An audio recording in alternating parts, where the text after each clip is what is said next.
Queridos, como é de praxe, eu sempre tenho que fazer isso, mas eu sempre agradeço a oportunidade de estar trazendo uma palavra aqui para a rede de jovens.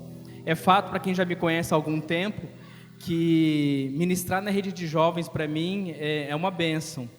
E mais do que isso, todas as pessoas que estão nesse altar, e eu falo para você que não é qualquer um que sobe aqui, viu, Ivan? Isso é uma bênção, por isso que você está ministrando nesse altar, por isso que existe essa equipe de louvor que está aqui, ó. O homem elegância, o baterista mais elegante da igreja, é isso. Não é qualquer um que sobe para falar, eu não estou aqui para vangloriar, eu estou dizendo que é uma honra estar trazendo uma palavra para você. E a minha oração é que nessa noite, a palavra de Deus possa falar tremendamente ao seu coração, amém? Queridos, nós estamos, na semana passada começou um projeto, o projeto que está escrito aqui, ó, que o pastor Noboico pediu para você imaginar, você lembra na semana passada? Pediu para você imaginar o que estava escrito aqui, como ele tem uma equipe de excelência, e hoje está aqui, né, Sully? Está aqui, ó, as marcas de Cristo, e é disso que eu quero falar nessa noite, sobre as marcas de Jesus Cristo, que eu e você, nós temos que ter marcas profundas, mas não é marcas na carne, não é uma tatuagem, não é algo que fique expresso na sua carne, mas é uma marca que tem que estar no teu espírito.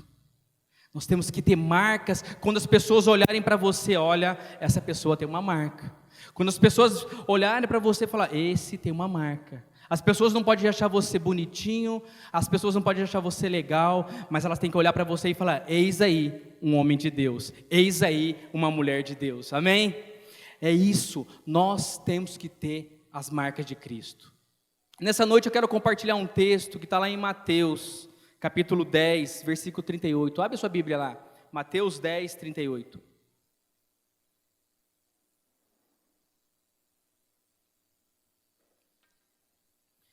É um versículo que você conhece muito bem. Mateus capítulo 10, 38 diz, e quem não toma a sua cruz e não me segue, não é digno de mim.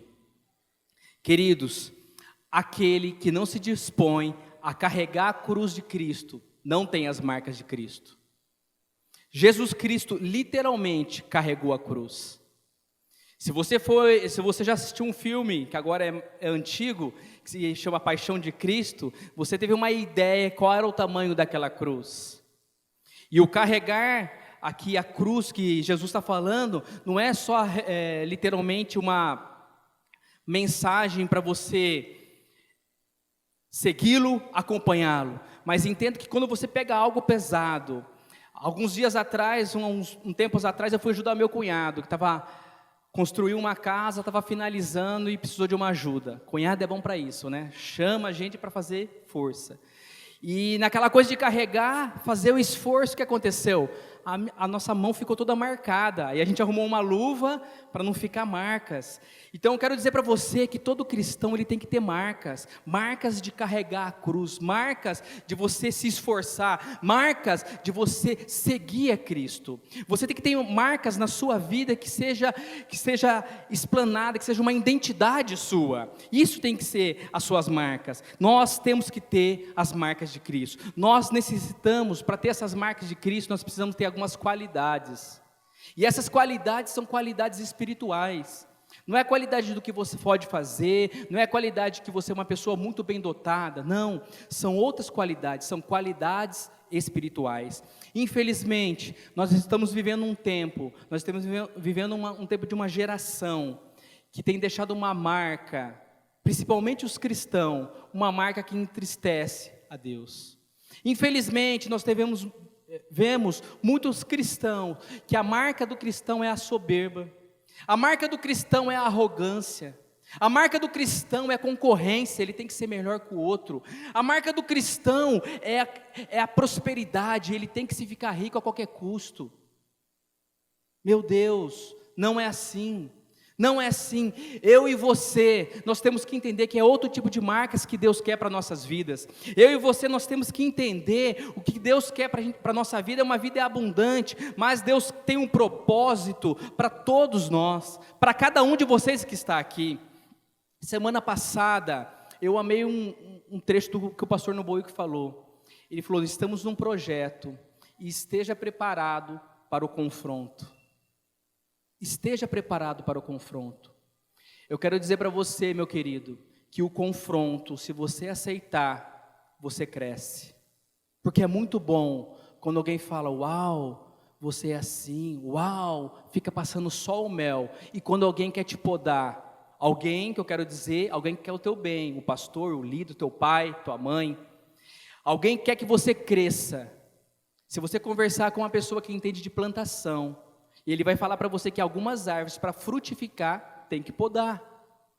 Então o confronto faz parte das nossas vidas. Desde que eu entrei nessa igreja, eu fui confrontado algumas vezes. E todo confronto que eu aceitei, Deus se revelou nele. E eu falei: isso foi bom para mim. E todas as vezes que eu rejeitei o confronto, eu sofri. Quem me conhece de anos atrás sabe muito bem disso. O confronto é necessário. Na semana passada o pastor Nobuio falou muito bem: esteja preparado para o confronto, esteja preparado para ser incomodado. Eu falo na célula algumas vezes que se você está doente, você vai no hospital, e quando você chega no hospital, eles vão fazer um exame de você. Se você tem alguma doença, você tem que ser tratado, e para ser tratado na sua ferida, às vezes vai doer, às vezes tem que abrir e às vezes tem que limpar. Então eu quero dizer para você que para você abrir sua mente, abrir o seu coração para o que Deus tem para você nessa noite. Existe um texto que nós lemos na semana passada de Gálatas 6:17, não precisa nem abrir, que diz: sem mais, que ninguém me perturbe, pois trago o meu corpo as marcas de Jesus. Eu não poderia deixar de falar essas palavras do apóstolo Paulo, que eu sei que você que estava aqui na semana passada já ouviu. Mas essas palavras do apóstolo Paulo e o contexto que ele estava vivendo, ele estava sendo confrontado ali por alguns judeus, e ele precisava dizer que ele carregava as marcas de Cristo, no corpo, mas também no sofrimento. Interessante que marcas, o apóstolo Nobuio falou muito bem na semana passada, que se referia também àquele ferro que marcava, como se hoje se vê marca boi, né? Existia uma marca, e quando você tem uma marca é garantia que você tem um dono. Eu quero falar para você nessa noite que algumas marcas que todos nós temos que ter, todos os cristãos têm que ter algumas marcas, e a primeira delas que eu quero falar é a marca da oração. Meu Deus, nós temos que estar enraizado em nós a oração. Falou muito bem aqui sobre que orar.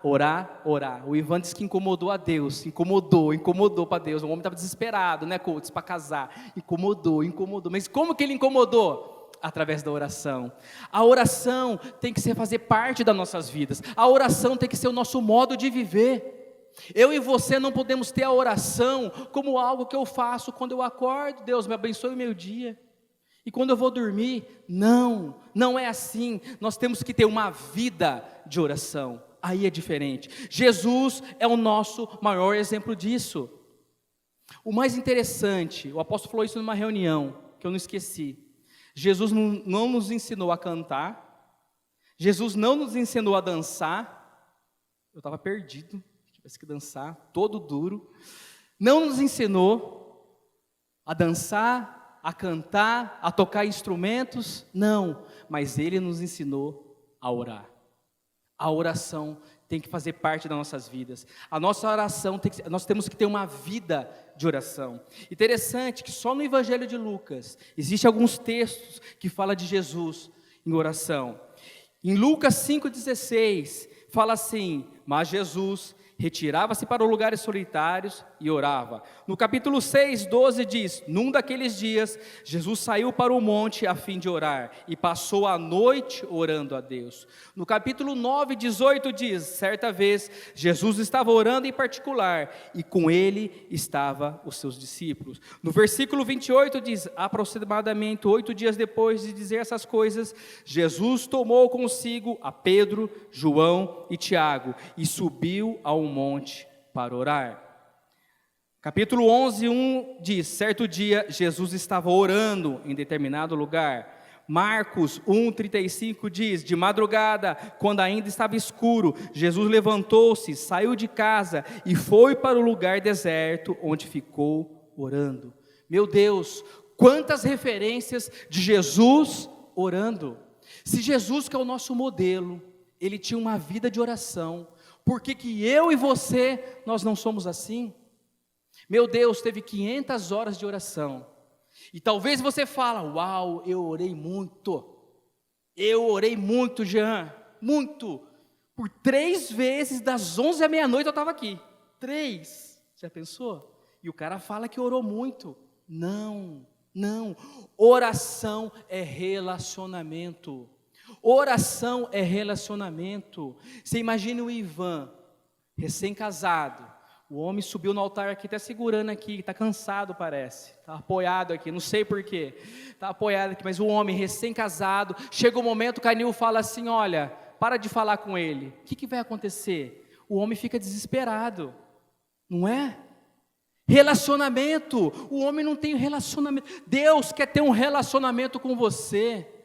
Quanto tempo faz que você não tem um tempo de oração com Deus? Meu Deus, quanto tempo faz? Eu estava vendo uma palavra de um pastor que eu achei muito legal. O pastor estava falando, existe uma turma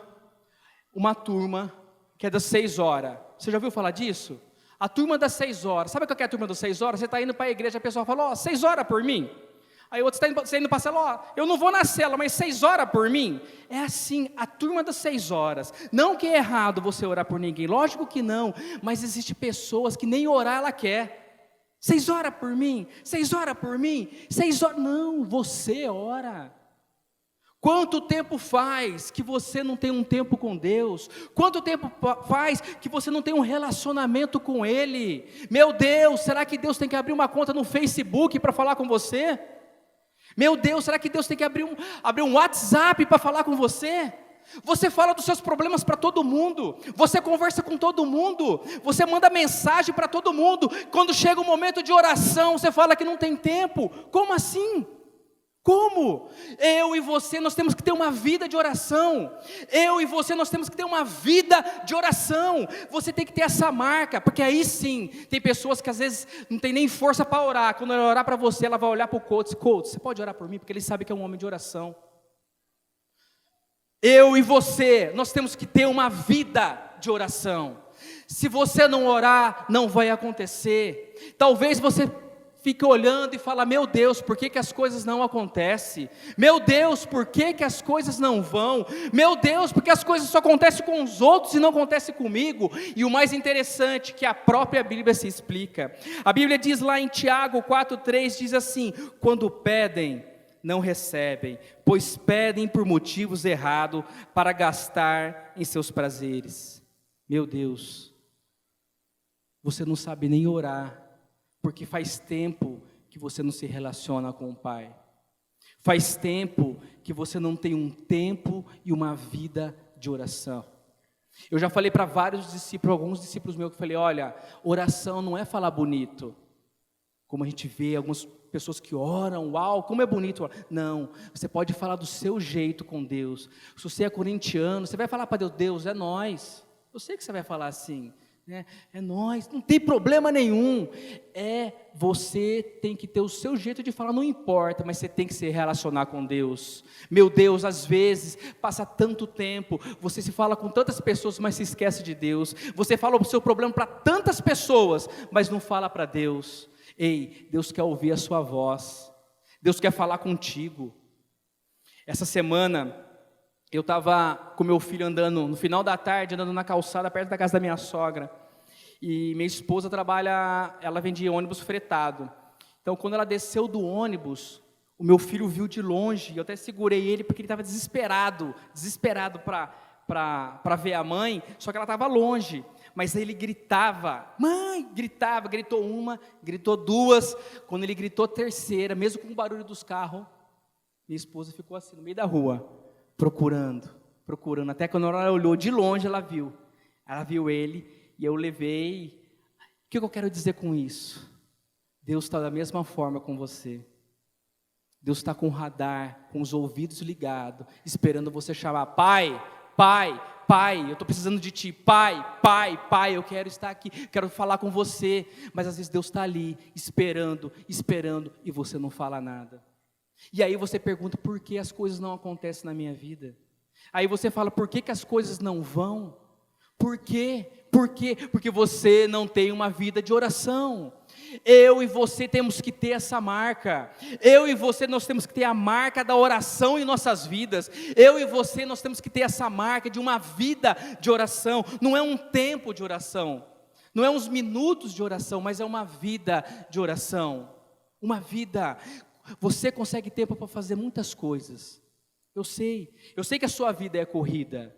Eu sei que você não para. A gente sabe que é assim. Eu sei que você vive num ritmo, às vezes até alucinante. Estuda, trabalha, célula, vem para a igreja no sábado, participa de célula, mas não adianta nada se você não tiver um tempo com o Pai. Essa marca tem que estar explícita nas nossas vidas. Essa marca tem que ser marcante para quando as pessoas olharem para você e falar assim: ei, essa mulher é uma mulher de oração. Esse homem é um homem de oração. Se eu precisar de oração, se eu tiver sem forças, eu vou pedir para esse homem orar por mim, porque eu sei que é uma pessoa de oração. Temos que ter essa marca. Nós não podemos. Jesus, quando foi escolher os seus 12, ele orou. Ele não escolheu os mais bonitinhos. Esse aqui está legal, esse está junto comigo, esse beleza. Não, ele orou. Ele orou e escolheu a sua equipe. Agora eu te pergunto, você tem orado para trocar de trabalho ou para arrumar um trabalho? Você tem orado para a pessoa que talvez está com você, você está namorando com uma pessoa e você fala: não, eu orei, é essa pessoa aqui mesmo.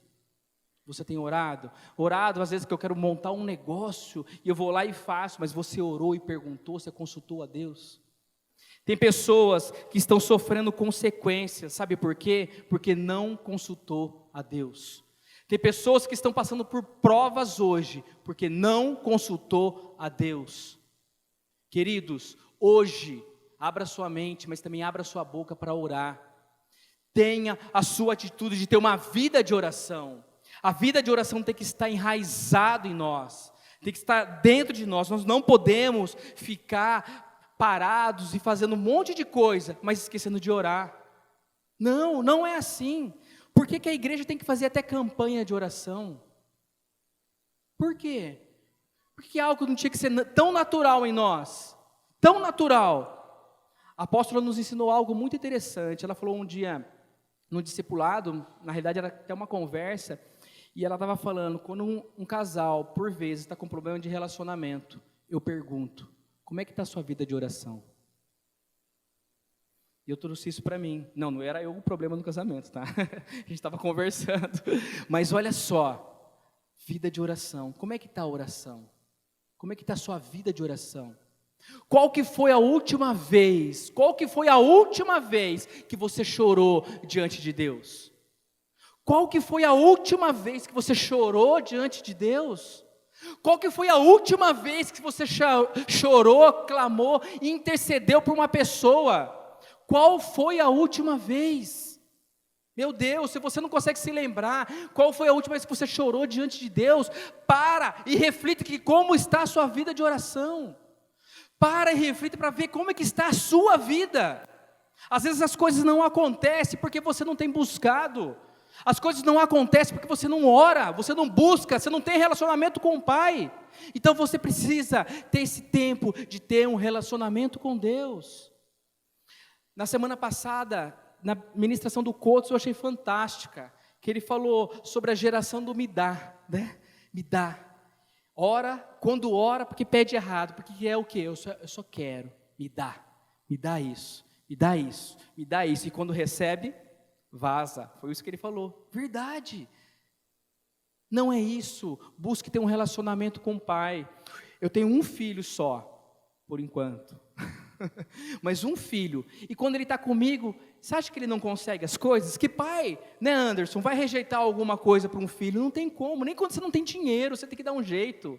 Por isso que já falo, não leve o filho no supermercado. Porque quando ele vai no supermercado, ele quer encher o carrinho de doce. Não é assim? E aí ele pode colocar 10, você fala que não vai levar nenhum, mas você leva um. Que é seu filho. É seu filho. E aí agora eu pergunto para você. Nós chamamos Deus de Pai. A Bíblia fala do nosso Pai celestial. O Pai, o melhor Pai de todos. Mesmo se você não teve pai, o melhor Pai de todos, o nosso Deus. O que Deus não pode te dar? que você vai pensar que Deus não pode te dar? Ele pode, porque Ele é Deus e Ele é Pai. Mas às vezes Ele não dá, porque você não pede. E quando pede, pede errado. Eu e você, nós temos que ter uma vida de oração. Amém? Eu e você, nós temos que ter uma vida de oração. Não adianta, temos que ter um tempo, temos que ter uma vida, temos que buscar e buscar sem cessar. Você quer ter uma geração, você quer ter discípulos? Ora. Antes de tudo, ora. Quer um trabalho? Ora. Quer uma compromissada? Ora. Insiste. Oração.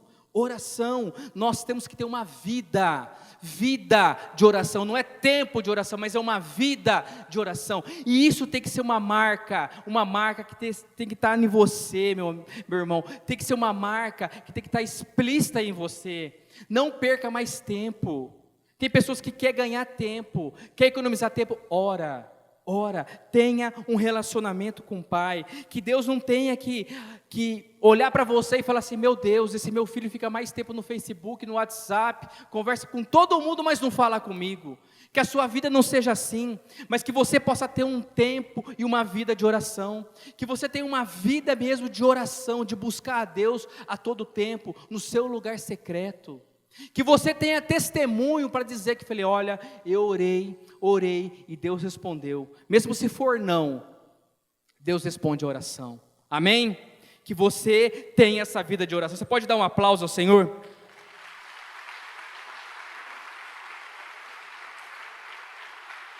Amém. Vida de oração. O segundo ponto que eu quero falar com vocês nessa noite é uma marca que todo cristão tem que ter, que, vou ser sincero com você, nessa geração que estamos vivendo hoje, não era nem para contar como marca. Olha que interessante, né? Como assim? Mas nós temos que ter, é a marca do arrependimento. Repita comigo: eu preciso, fala mais forte, eu preciso me arrepender dos meus pecados. Meu Deus, em João 1:29, é um texto que você conhece de cor, que diz: eis o Cordeiro de Deus que tira o pecado do mundo. Queridos, eu não sei o que acontece por vezes no tempo que nós estamos vivendo.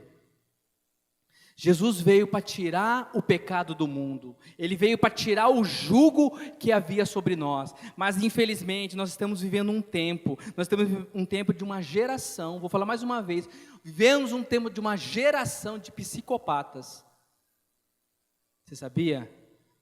Geração de psicopatas. E se você for olhar, eu anotei aqui, pegando no Google, nosso auxiliar, o que é psicopata. Eu sei que você sabe, mas psicopata, eu achei interessante uma definição que eles colocam aqui. Psicopata é uma pessoa que possui algum tipo de desordem psicológica, caracterizada por um transtorno de personalidade antissocial. São indivíduos que possuem dificuldade em se colocar no lugar dos outros. Tem distúrbios psíquicos, tendendo a manipular as pessoas sem sentir arrependimento. Um psicopata mata uma pessoa e não se arrepende. Um psicopata, ele pode matar uma criança e não ter arrependimento nenhum. Um psicopata, ele pode matar a mãe e não tem arrependimento nenhum. Por que eu disse que nós estamos vivendo de um tempo, de uma geração de psicopata? Porque tem muito crente, meu Deus, tem muito crente que peca e acha que está tudo bem.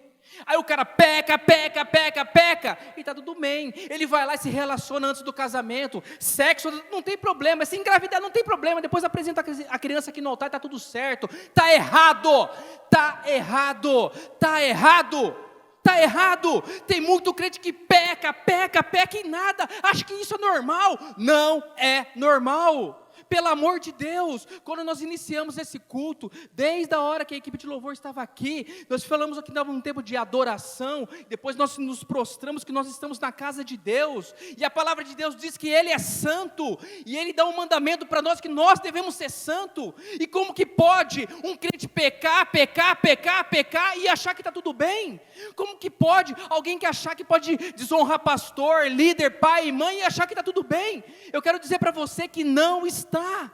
Não está. Você tem que mudar a sua postura, você tem que mudar a sua situação, pelo amor de Deus, nós não podemos ser marcados por uma geração assim, por uma geração pecaminosa, por uma geração que peca, beleza, está tudo normal.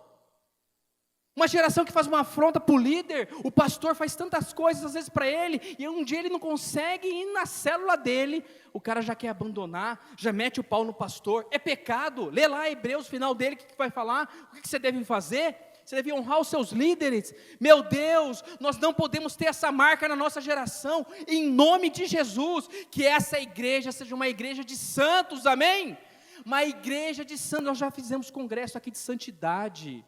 Pelo amor de Deus, pelo amor de Deus, nós não podemos nos esquecer, nós não podemos nos esquecer de quem é Deus. Pelo amor de Deus, você tem que entender que o nosso Deus é santo, e você deve buscar essa santidade. Mas aí você diz, então significa que eu nunca vou pecar? Não é isso, não é isso. Mas o que eu estou dizendo para você, que existe muitas pessoas que é igual um psicopata. Existem pessoas que pecam e não se arrependem, não tem arrependimento nenhum. Não tem arrependimento nenhum, e o que é pior, faz os outros ainda pecarem, e não está nem aí, como pode isso?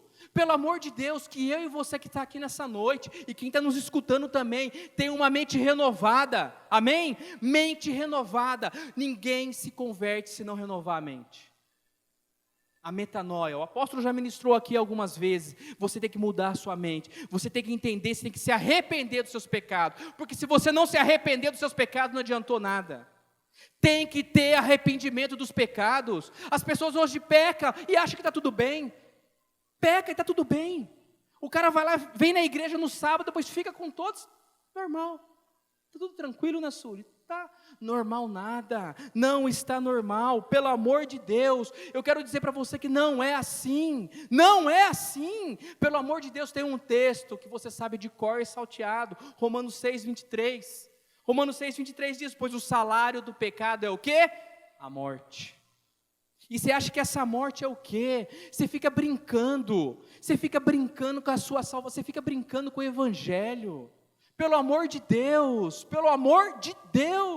não seja assim. Eu não estou dizendo que você seja uma pessoa impecável, não é isso, mas estou dizendo de você ser um pecador contumaz. Você vê aí que a palavra de Deus diz em Romanos 6:23, pois o salário do pecado é a morte. Em João 8:34 diz, todo aquele que vive pecando é escravo do pecado.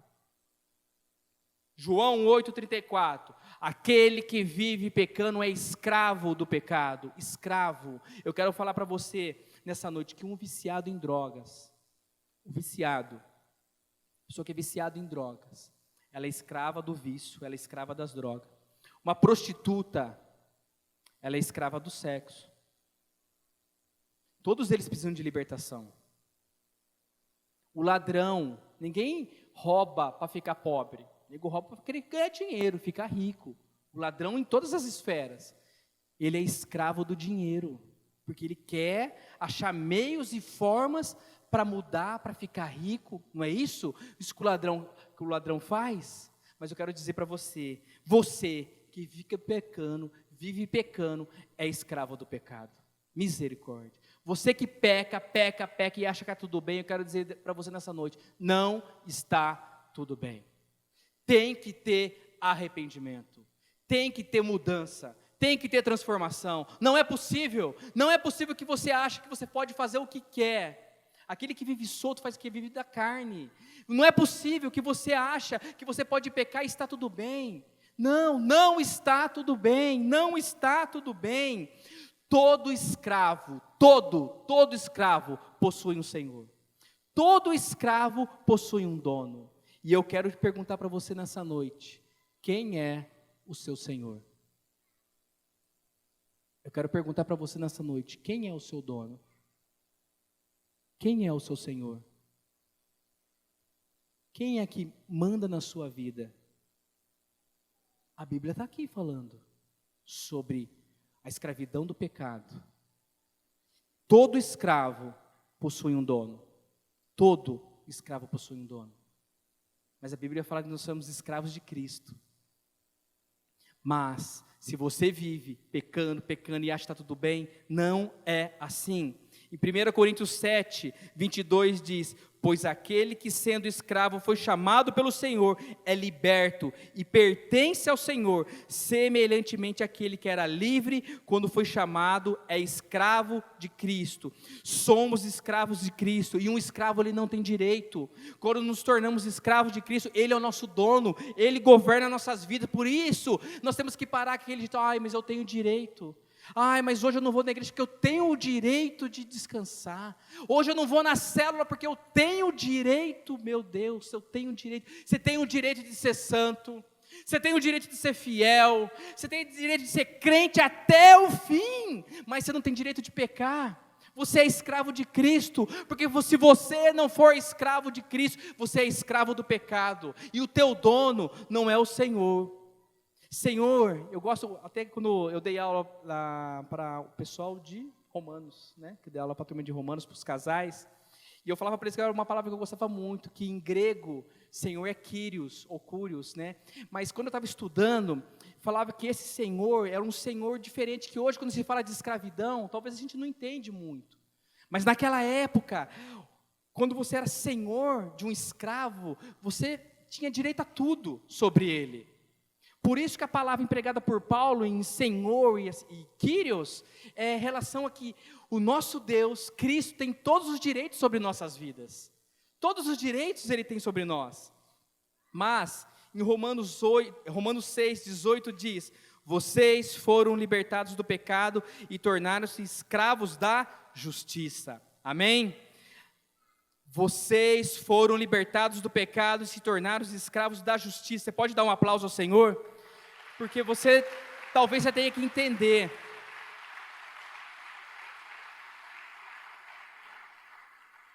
Talvez você tenha que entender como isso é importante. Meu Deus, nós temos que ter arrependimento. Em Lucas 5:32, a palavra de Deus diz, Jesus falando: eu não vim chamar justos, mas pecadores ao arrependimento. Essa é a palavra de Deus. Mas interessante que justificação significa mudança de posição espiritual diante de Deus, de condenados para justificado, mas a santificação é nos fazer justo em nosso modo de viver. Eu quero dizer para você que nós temos que ter arrependimento para andar em santidade. Eu tive toda a honra, né, de participar do casamento do Ivan e da Nil e de ser padrinho de casamento. E eu acho que não teve nenhum, né, Suri, que não comentou desse casamento, de tão abençoado que for. E eu falei para minha esposa: você vê como a santidade também acompanha a prosperidade. Foi o que o Ivan falou, a gente tinha conversado com a Nil antes, de todo o preparativo para o casamento, um lugar fantástico, carérrimo, lugar de príncipe e princesa. Talvez quem é do mundo vai falar: eu não vou conseguir fazer. Mas para quem é santo, é próspero. Eu também tive a honra de participar do casamento da Sul, também foi um casamento de excelência. Por quê? Santidade e prosperidade caminham junto. O que eu quero dizer com isso? Meu querido, minha querida, você tem que se arrepender dos seus pecados. Você tem que ter uma vida santa. Você foi justificado por Deus, mas agora você tem que andar como justo. E o andar como justo é andar em santidade.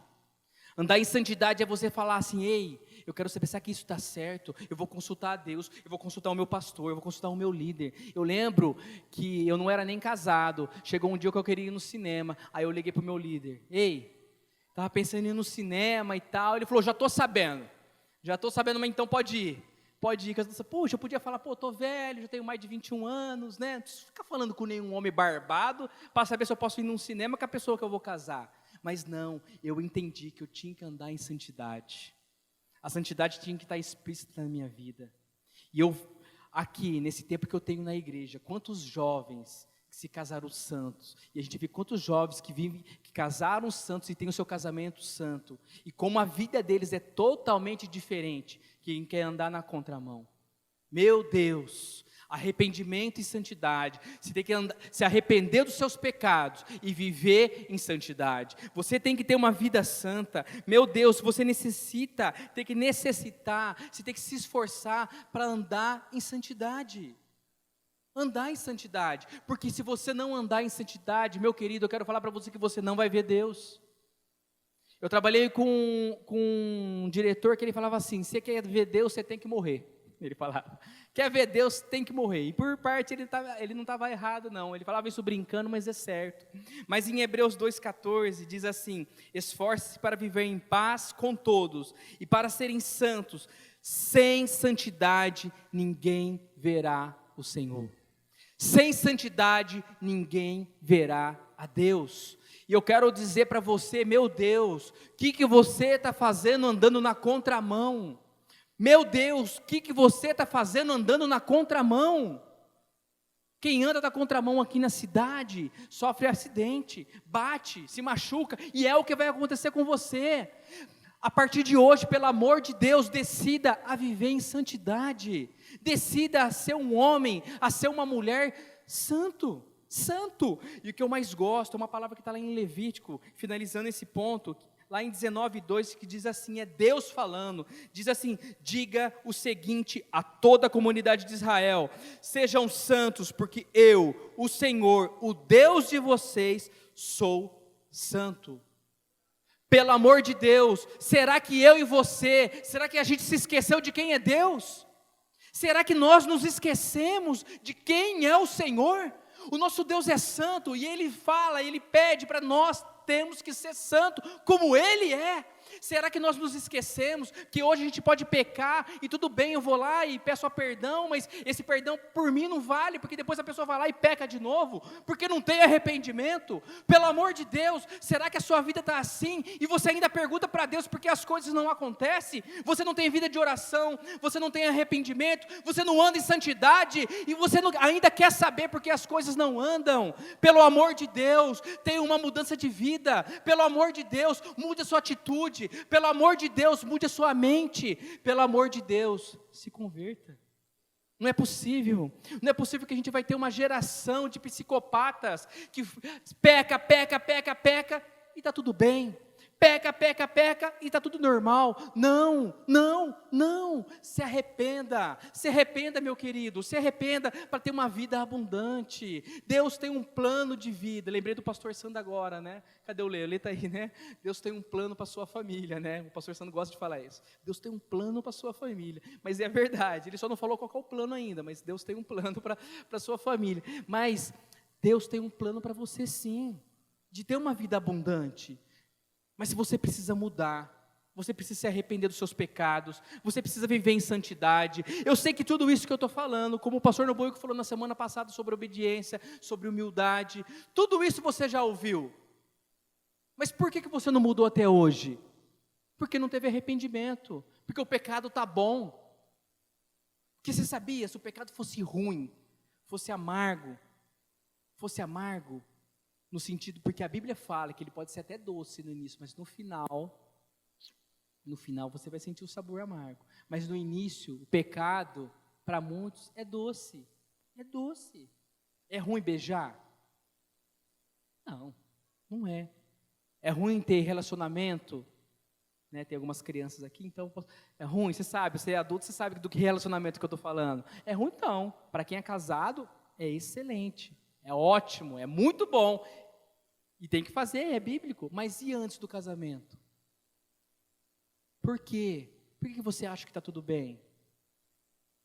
Porque você quer arrumar argumentos para confrontar o seu pastor? Porque você quer arrumar argumentos para confrontar o seu líder? Sendo que você sabe que está errado. Por quê? Se arrependa dos seus pecados, pelo amor de Deus, mude de vida, ande em santidade. Pelo amor de Deus, e eu quero falar para você, a palavra que está lá em Levítico 19:2, eu quero ler mais uma vez para você que diga, Deus falando, diga o seguinte a toda a comunidade da Igreja Batista Vida Nova: sejam santos, porque eu, o Senhor, o Deus de vocês, sou santo. Você pode dar um aplauso ao Senhor? É isso que Deus quer para nós, para que nós possamos ser santos, santos.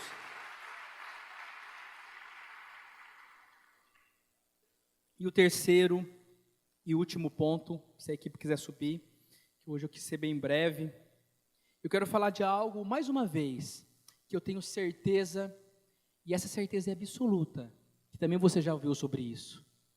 A terceira marca, além da oração, além do arrependimento e santidade que você tem que ter, mas a terceira marca que todo cristão tem que ter, é a marca da perseverança.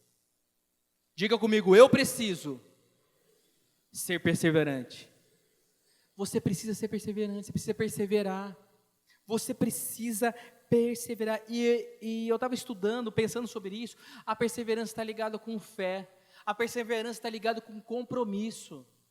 E meu Deus, quantas pessoas que fogem do compromisso, quantas pessoas que têm vários argumentos para faltar da célula, vários argumentos para faltar da igreja, e colocam os mais variados motivos. Tem pessoas que não vêm na igreja porque, estacionamento lota, e se eu parar o carro lá, eu fico travado, então eu prefiro não ir na igreja hoje, e agora tem internet, então pela internet eu vejo o culto. Você acha? Pode isso, Isaac? Não. Como é que pode, meu Deus do céu? Pessoas que não perseveram. Tem pessoas que falam, olha, eu não vou na igreja, eu não vou porque eu não estou sentindo muito bem. Mas se sentir muito bem, sabe qual que é? Eu não estou dizendo que a pessoa está doente, porque ela comeu demais. Hoje eu não estou legal. Mas para o churrasco está bom, para a festa está bom, mas para a igreja não. Por quê? Porque não querem compromisso. Não perseveram em nada,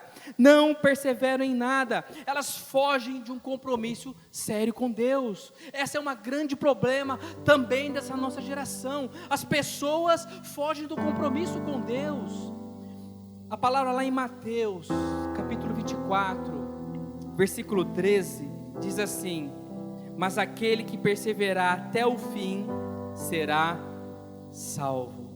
Aquele que perseverar até o fim será salvo. Olha o que a palavra de Deus diz.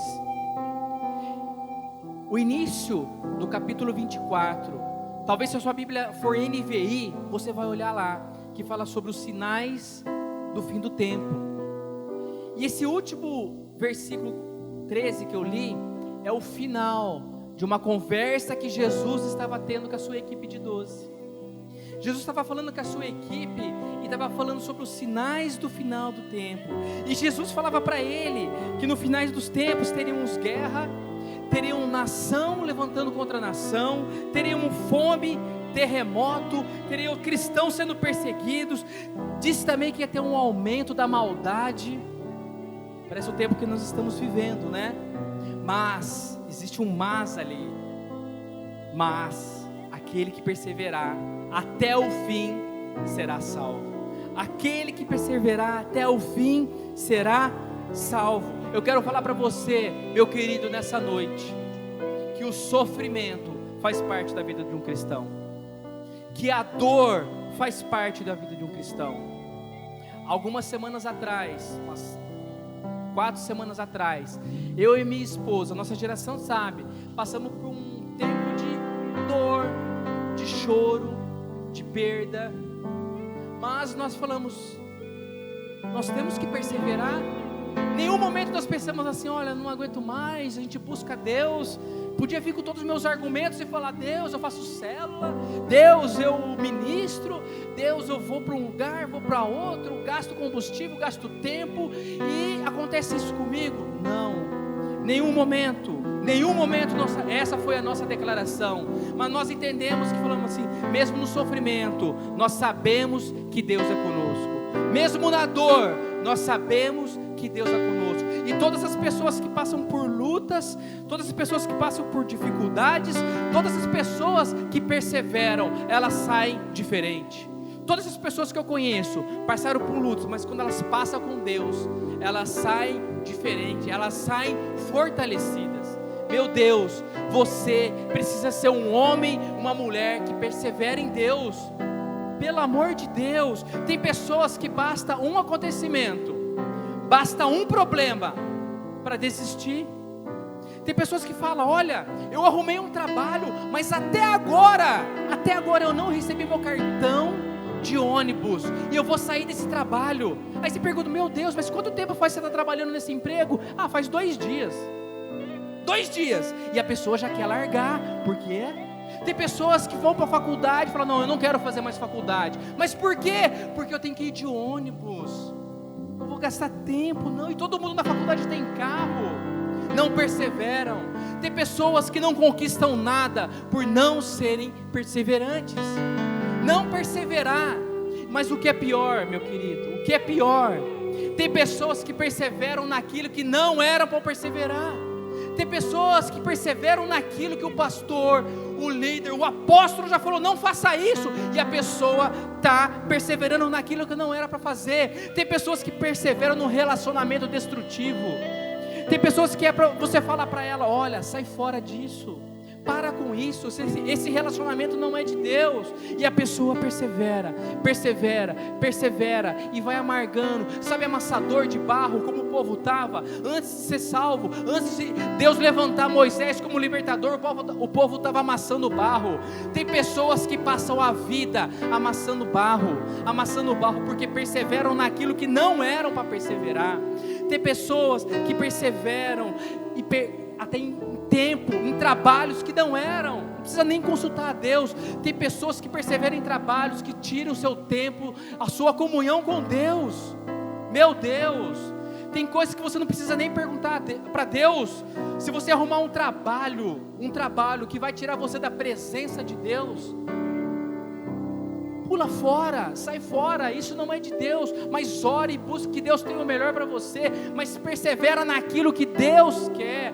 Tem pessoas que perseveram em amizades que não é para ter, relacionamentos de amigos do mundo que influenciam a pessoa para o mal. Mas eu e você, nós temos que ser perseverantes para cumprir os propósitos de Deus, amém? Meu Deus, eu e você, nós temos que ser perseverantes para isso. Nós temos que ser perseverantes para cumprir os propósitos do Pai. Eu sempre digo isso, e eu gosto de sempre reforçar, porque isso tanto no mundo espiritual, como no mundo físico, isso reflete. Todas as vezes eu falo, eu estou, por enquanto, há 14 anos nessa igreja. Por que eu falo do tempo? Porque foi sempre muito fácil? Não, eu quero dizer porque eu persevero. Eu e minha casa, nós perseveramos. Tem pessoas que mudam de igreja. Olha, o pastor foi lá e falou algo que me confrontou, eu não gostei. Eu quero dizer para você, você nunca vai encontrar uma igreja perfeita. E no dia que você encontrar uma igreja perfeita, não vai para lá, porque você não é perfeito. Você vai estragar a igreja. Não existe igreja perfeita. Persevera, meu querido, persevera em Deus, persevera para você conquistar. Às vezes nas primeiras lutas, nas primeiras batalhas, nas primeiras situações que não são favoráveis acontecem na sua vida, e você já desiste, e Deus tem um plano para trabalhar com você, e você desistiu no meio do caminho. Não pode ser assim. Tem que ser perseverante para cumprir o chamado de Deus. Algum tempo atrás teve um encontro do mover, e nesse encontro do mover, chegou no final, o apóstolo deu uma palavra para a nossa equipe, tinha alguns pastores, e falou um pouco para nós sobre a perseverança. E eu não lembro da palavra em totalidade, mas eu lembro que foi um tempo que a gente chorou muito. E eu falei algo para os meus conservos, falei: olha, vocês vão ter que me aturar até Jesus voltar, e não tem jeito, porque eu vou ser perseverante. Se Jesus voltar daqui a 10 anos, eu vou estar aqui. Há 20 anos, eu e minha família vamos estar aqui. Por quê? Porque eu persevero em Deus. Não permita que uma palavra que você receba, uma bronca que você receba, já faça você desistir dos projetos de Deus. Mas persevere em Deus, fique de pé nesse momento, por favor, se coloque em pé. Eu quero dizer para você, que você tem que ter uma vida de oração. Eu quero dizer para você que você tem que ter uma vida que mostre arrependimento, que mostre frutos. Pelo amor de Deus, feche os seus olhos agora nesse momento. Tenha uma vida perseverante. Perseverantes, por favor, em nome de Jesus. As marcas de Cristo tem que ser a nossa identidade. Eu e você temos que ter essa marca em nós. Eu e você, nós temos que ter as marcas de Cristo externada em nós. Você não pode sair daqui da mesma forma que entrou. Pelo amor de Deus, você tem que ter a marca da oração. Você tem que ter a marca do arrependimento. Você tem que ter a marca da perseverança. Pelo amor de Deus, você não pode ser mais um pecador contumaz. Você não pode ser mais assim, mas você tem que ter uma vida transformada. Que as pessoas possam olhar para você e que as suas marcas seja para honrar e glorificar o nome do Senhor. Que as pessoas possam olhar as suas marcas e declarar: eu quero esse Deus. Que as pessoas possam olhar as marcas na sua vida e falar: eu quero esse Senhor. Que as pessoas possam olhar para você e falar: eu quero esse Deus. Que essa pessoa possui essas marcas. Eu vejo que ela tem uma vida de santidade. Eu vejo que ela anda, é uma pessoa de oração. Eu sei que ela é uma pessoa perseverante.